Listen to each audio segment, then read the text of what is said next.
যখন থেকে মুসলমানেরা জিহাদ ছেড়ে দিয়েছে, তখন থেকেই কুফফার শক্তি, মুনাফিক শক্তি মুসলমানদের উপর প্রভাব বিস্তার করে বসে আছে, মুসলমানদের উপর চড়াও হয়েছে, মুসলমানদের উপর জগদ্দল পাথরের মতো চেপে বসেছে এবং মুসলমানদেরকে হত্যা করছে, কচুকাটা করছে, মুসলমানদেরকে বন্দী করছে কুফফার শক্তি, মুনাফিক শক্তি।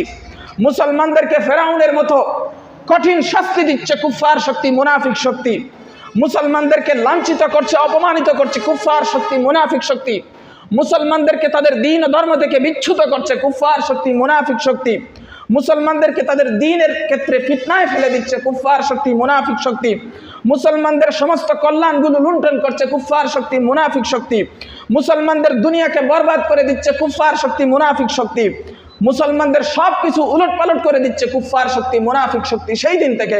যেই দিন থেকে মুসলমানেরা দলবদ্ধভাবে জিহাদকে ছেড়ে দিয়েছে। এই জন্য আমার ভাইয়েরা, জিহাদ যেটা মহান পরাক্রমশালী আল্লাহ, শক্তিশালী আল্লাহ, প্রজ্ঞাময় আল্লাহ মুসলমানদের উপর, এই উম্মতের উপর জিহাদকে ফরজ করেছেন। তাদের নিজেদের অস্তিত্ব, তাদের ধর্মের অস্তিত্ব, তাদের দ্বীনের অস্তিত্ব, তাদের আদর্শের অস্তিত্ব, তাদের দুনিয়ার অস্তিত্ব সবগুলো টিকিয়ে রাখার জন্য আল্লাহ তাআলা মুসলমানদেরকে জিহাদের বিধান দিয়েছে। আমার ভাইয়েরা, আল্লাহ তাআলা এই যে জিহাদের বিধান দিয়েছেন, এই জিহাদের বিধান কেন দিয়েছেন?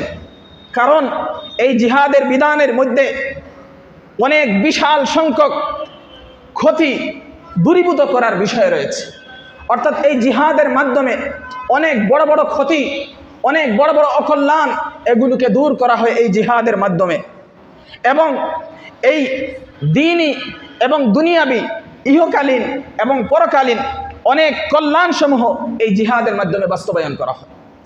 যেভাবে দ্বীনি দুনিয়াবি অনেক কল্যাণ বাস্তবায়ন করা হয় এই জিহাদের মাধ্যমে, ঠিক তেমনিভাবে এই জিহাদের মাধ্যমে অনেক বড় বড় ক্ষতিকে দূর করে দেওয়া হয়।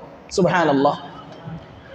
আল্লাহ তাআলা কুরআনে কারীমে সূরা বাকারা 216 নম্বর আয়াতে বলেছেন, কুতিবা আলাইকুমুল কিতাল ওয়া হুয়া কুরহুল লাকুম ওয়া আসা আন তাকরাহু শাইআন ওয়া হুয়া খায়রুল লাকুম ওয়া আসা আন তুহিব্বু শাইআন ওয়া হুয়া শাররুল লাকুম ওয়াল্লাহু ইয়ালামু ওয়া আনতুম লা তা'লামুন।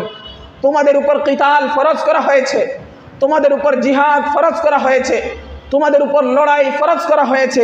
ওয়া হুয়া কুরহুল লাকুম, অথচ তা তোমাদের কাছে অপছন্দনীয়, অপ্রিয়। ওয়া আসা আন তাকরাহু শাইআন ওয়া হুয়া খায়রুল লাকুম, হতে পারে তোমরা এমন একটা জিনিসকে অপছন্দ করছো যা তোমাদের জন্য সবচেয়ে বেশি কল্যাণকর। সুবহানাল্লাহ। এরপরে বলছেন, ওয়া আসা আন তুহিব্বু শাইআ, হতে পারে তোমরা এমন একটা জিনিসকে পছন্দ করছো, ওয়া হুয়া শাররুল লাকুম, অথচ এটা তোমাদের জন্য সবচেয়ে ক্ষতিকারক এবং নিকৃষ্ট বিষয়। আল্লাহু ইয়ালামু ওয়া আনতুম লা তা'লামুন, আল্লাহ ভালো জানেন, তোমরা জানো না। সুতরাং এই উম্মতের জীবন আল্লাহর রাস্তায় জিহাদের মধ্যে নিহিত রয়েছে। বলেন না সুবহানাল্লাহ। এই উম্মতের জীবন আল্লাহর রাস্তায় জিহাদের মধ্যে নিহিত রয়েছে। এই উম্মত যতদিন জিহাদকে আঁকড়ে ধরবে, আল্লাহর ফরজ বিধানকে মেনে চলবে, তাদের অস্তিত্ব টিকে থাকবে। আর এই উম্মত যদি জিহাদকে ছেড়ে দেয়, তাহলে তাদের অস্তিত্বকে তারা হারাবে। আমার ভাইয়েরা, মহান আল্লাহ কুরআনে কারীমে সূরা আনফালে 24 নম্বর আয়াতে বলেছেন, ইয়া আইয়ুহাল্লাযীনা আমানু ইয়া আইয়ুহাল্লাযীনা আমানু ইসতাজীবু লিল্লাহি ওয়া লির-রাসূলি ইযা দাআকুম লিমা ইউহয়িকুম। হে ঈমানদারগণ, তোমরা আল্লাহ ও তার রাসূলের ডাকে সাড়া দাও।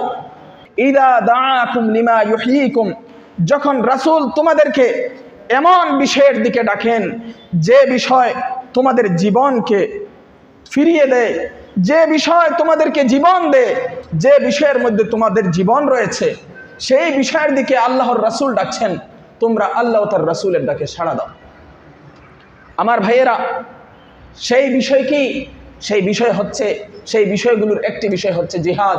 আল্লাহ ও তার রাসূল যেই জিহাদের ডাক দিয়ে গেছেন 1400 বছর আগে যেই বিধান নাজিল হয়েছে, সেই বিধান কিয়ামত পর্যন্ত বলবৎ থাকবে। আমাদের দায়িত্ব হলো সেই বিধানগুলো যথাসময়ে পালন করা। আমার প্রিয় বন্ধুগণ, নিঃসন্দেহে আমি আপনাদেরকে আল্লাহর দিকে আহ্বান করছি, আমি আপনাদেরকে আল্লাহর কিতাব দ্বারা উপদেশ দিচ্ছি, আমি আপনাদের কাছে তাই পৌঁছাচ্ছি যা আল্লাহ তার বিশ্বস্ত রাসূলের উপর নাজিল করেছেন। আমাদের দায়িত্ব বার্তা পৌঁছিয়ে দেওয়া। আমরা দারোগা নই, জোর করে মানাতে পারবো না, কিন্তু আমাদের দায়িত্ব বার্তা পৌঁছিয়ে দেওয়া। আপনাদের দায়িত্ব হলো মেনে নেওয়া।